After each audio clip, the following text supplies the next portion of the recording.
have any other questions, Fred? There was another question on what do you find is the biggest obstacle facing the growth of your not-for-profit? The single biggest. You could have two. Our biggest again is in this difficult time is in Naperville, DuPage County, try to find a day to run an event. Okay. So it's the amount of not-for-profits out there, all out there, fundraising, and they all have wonderful missions. So it's how do you sort of it's you don't want to say compete, right? But a lot of people are my friends. But how do we all go after that funding dollar? Sure. It's probably our biggest obstacle. And you probably do compete in that sense. In a sense, you do. Avoid, Right? yeah. In a sense, you do. Ours is, I think, the time issue. We've actually just experienced tremendous growth. Our budget's going to be 60% higher. Wow. This next year, as far as with new funding for educational programs. So one of the things that we're seeing as we're working with more businesses and corporations is they want to help, and the nonprofits don't have the capacity to bring them in. And so one of the things that we're trying to do is work both ways as far as with helping the nonprofits identify, write out those projects, define them, help them find how they can actually build their capacity, so that the folks from the companies that would like to donate their time and their services, and a lot of times funding does go with that, but just the actual volunteer services are worth so much on the whole capacity building side. And they just are so strapped that it's very difficult to step back from the survival and find the time in order to really think strategically on what do I need 3 years from now, because they're thinking about tomorrow. Well, I'd say the biggest thing that we run into, the biggest hurdle is bureaucratic, and not on our side. It's because when you're dealing with, especially with the public schools, is talking about coloring in the lines before, they've got a lot of lines. And very little space to color. Exactly. And our program is so unique, it doesn't necessarily fit into the categories that they already have preordained. So when we have to explain to them, well, is it this type of category? Well, it could fit there, but it can also fit here, here, and here. And then the other part of it that we find is that even though we've gotten input from teachers and administrators, et cetera, when we designed it, when we're bringing it to a school district for the first time, I haven't met a teacher yet who didn't say that I want this in my classroom. Right? They all want it in the classroom, but you're probably going to get some pushback from the administration. And every curriculum director, every superintendent I talk to, this is amazing. I want to put this in every classroom in the district, but the teachers union is going to fight you on this. And it's like, well, no, because I've already spoken to all those different people. So really, what we find is instead of coming in and being able to just present something that everybody already agrees on, we find ourselves being a mediator, saying that, okay, we're going to talk to him, all you guys have to do is say yes. Mom said yes and Dad said yes. Exactly. It's kind of like, apologize to each other, okay, kiss your sister, okay, hold hands, and let's go. So that's our biggest problem. Our biggest problem is one is if we do a great job, we don't have any members. So it's really trying to figure out ways that we, to constantly bring in programs that help people get jobs. Sure. And so, as I said earlier, our big initiative now is actually to create an organization, a networking organization for people who are working. The other, we have almost an embarrassment of riches because the organization has never had money, but over the last 4 years with the recession, we've had such an influx of people, we now have a lot of money. And we're being a virtual organization. We meet in libraries and we don't really have any assets. It's also a lot of the discussion is about what are we going to do with this money, because we know that we can let it sit in the bank and continue to fund the organization for many years down the road. But it's really trying to figure out how do we use it in an appropriate way. Is that actually does happen. I mean, some organizations, I was chairman of a national organization with significant amount of capital, which we ran an annual event with 40,000 people in Las Vegas and generates a lot of. But it was a technology industry organization, and it was sort of exactly what you're talking about, Chris. We were victims of our own success. The technology we were pushing, which was computer graphics, became ubiquitous, so it wasn't really an industry anymore. So the association sort of wound down, and then the question is, what do we do? What appropriate use to the funds, we put them there, which was an interesting question for sure.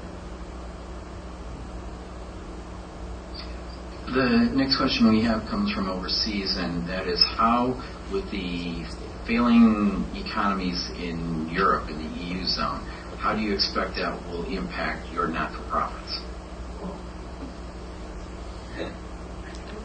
I mean, we're a very local organization, so I guess it would help maybe impact it from the funding and sort of lend to this air of uncertainty and whether to donate. But we wouldn't necessarily be impacted by it because we're so locally based. Some of the companies that we partner with and work with, of course, are international, and so their funding and their ability to fund the local organizations, of course, are dependent on their businesses everywhere. So to that point, and also the need in other countries, as far as there's a trend in volunteering where folks want to leave here and go other places to volunteer too. So we see that when there's so many local needs around here, there is an appeal to travel, and volunteer and take care of folks in other places. So as the needs get greater in other countries, I suspect that folks from America will be going over to help too. Yeah, I would say to the degree of whatever effect it has on the U.S. economy. I mean, depending on who you believe, it's either going to have a major impact or it's going to have a minimal impact. So, whatever, if there's fewer dollars, if there's fewer people working, all those different things, that'll obviously just probably just exacerbate the problems that we're already having. And so then it's up to us to be creative, to find ways to get over those hurdles, to adapt and overcome. I don't think it'd have any effect on us, but Other than the economy. Yeah, exactly. Yep, and it's maybe an opportunity. Yeah, I think anytime you have countries in crisis, you have people who are not working, and there are fabulous programs that really get people sort of back in the mainstream and get them into areas where they can be productive again. And I think there's nothing better than an economy where everybody is basically employed that wants to be employed. So it's whether it's a government or private, I would just find ways of either helping people job creation or improving their skill sets to make them relevant. Any more questions, Fred? Not yet. I'm trying to coax one of our listeners into talking to me, but not yet. I have one. I have enough to fill up the night. So the next one is I teach in graduate business school, and a very common topic in business schools in the U.S. is corporate social responsibility. And there are simulation programs that sort of can be used in the capstone strategy course where students make business decisions and it's simulated and they compete. And they have a corporate social responsibility component to it, which I think is wrong. My personal opinion is that we treat corporate social responsibility in a sort of very narrow kind of notion of just charitable giving, which is okay. But I think there's a broader context to that. And that the competing view, of course, is that particularly for public companies, their job is to make profits for their shareholders, and then their shareholders can make those decisions as they see fit in terms of how best to fulfill social obligations and social goals that fit their own interests. Do you see what do you see when you deal with, particularly with corporations, in terms of their view of how that works? We work with a lot of companies, and then also have exposure through our national network to companies that are actually doing everything from trying to measure impact in studies as Right, far as sure.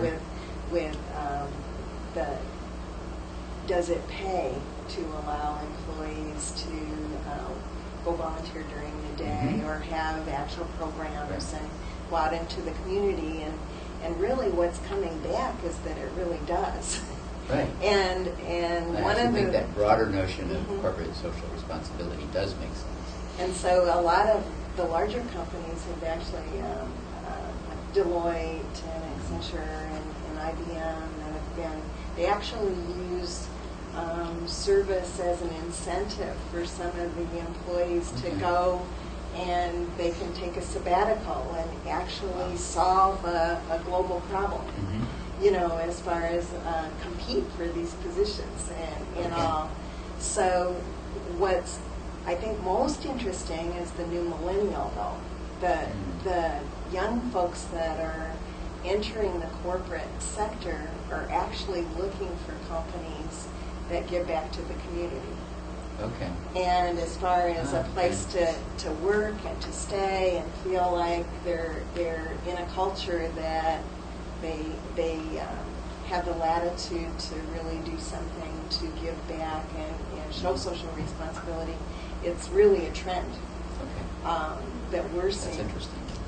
And we just helped Zurich again. It's their 100th anniversary, and so their entire company basically is they've got like community team leaders. It's all over the country but they were trying to do 100 projects for 100 years in order to Oh, help wow. the community. And they met the goal halfway through the year, and so they're They have to get old going soon to do but 200 as far as projects. but the real point of it was that they wanted to make sure that all of the new folks coming on know that it's been part of their culture really for 100 years. Okay. That's It great. hasn't just started. It's really there now, but they want more people to get involved. So I think many of the companies are like that, and small businesses too, as far Yes. as the business associations and all. We recently worked with one that allowed us to set up a nonprofit aisle at the Business Expo, and where the businesses were paying $500 or $600 for the draped fancy booths and Mhm. everything in order to get exposure, they allowed us to have a little bit lesser for $50. Wow. Okay. And so we were able to get 25 nonprofits to connect between the two groups, and it really worked out well. That's So getting the two, because we couldn't afford the a very good ROI on the $50. And what I found is that if they didn't get it before, the corporations are getting it now. And there's similar experiences with these where these companies will they tell people, we give them 2, 3, 4 days off a year for the express purpose of them being able to go out and volunteer in the community. And one of the things where I think where we've had such good luck in that is kind of, once again, keeping that whole social media thing in mind, is that they don't necessarily want to be seen as, oh, here we are giving back to the community, right? Look at us, good, great for us, right? Exactly, but we're working with an organization like any of ours. If we do our job properly, it allows us to go out and tell the story about how great they are. So it's not them patting themselves on the back, it's us saying, hey, thank you so much, because we couldn't achieve our mission without you. And then when we tweet that out, and we put it up on YouTube, et cetera, and those things, if it happens to go viral, it's just all the better for them. So they get they get the benefit, but then they also have the opportunity to get a really good ad buy. They can see a lot of people see them doing this job. Caller, you have a It question? has an acronym, CSR now, so. Yes, I do. My question is, what is the most challenging obstacle for not-for-profits right now? Money, money, money, money. Funding. Now and always, right? Yeah. I can think of another one besides the time issue and not being able to, is space.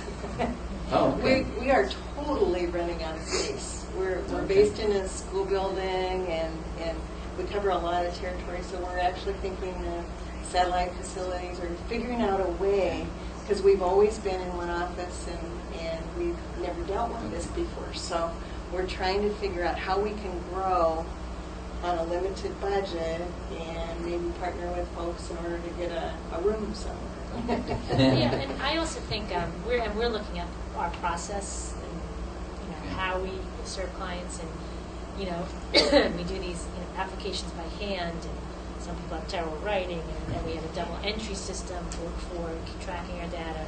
So we have someone working on a system now for us that would be really literally it's in our database. So we are looking at again from a business standpoint, how can we cut down on the need for volunteer in one area and then use them in another area that helps you grow a little more. So we are looking at that pretty seriously. I mean, like I said, money for any business is always going to be number one. If you don't have enough revenue to cover costs, you've got problems. But kind of going back to what I think one of the first things we talked about tonight is that most nonprofits that I know of, and I've been very fortunate that I've been able to bring in as board members and advisors some of the best business minds in the Chicagoland area that have been able to get us up and running relatively quickly, is having a good business plan, having a model that actually works. And you can't just say, we're going to go out and raise $1 million. It's like the old Steve Martin joke, right? How to become a millionaire and never pay taxes? First, get $1 million. Yeah. Start with $1 million. The key is you have to have that plan that works, and then be able to execute that plan. Our biggest issue is really just getting the word out, Right, sure. letting it, because we don't have a big budget, and we want people to know that there are, whether it's our group or a number of other faith-based groups out there, there's a lot of help out there. And it's just a lot of people don't realize it. And unfortunately, companies, when they lay off people, they really don't give them much structure. They may get some severance pay. They may or may not get outplacement.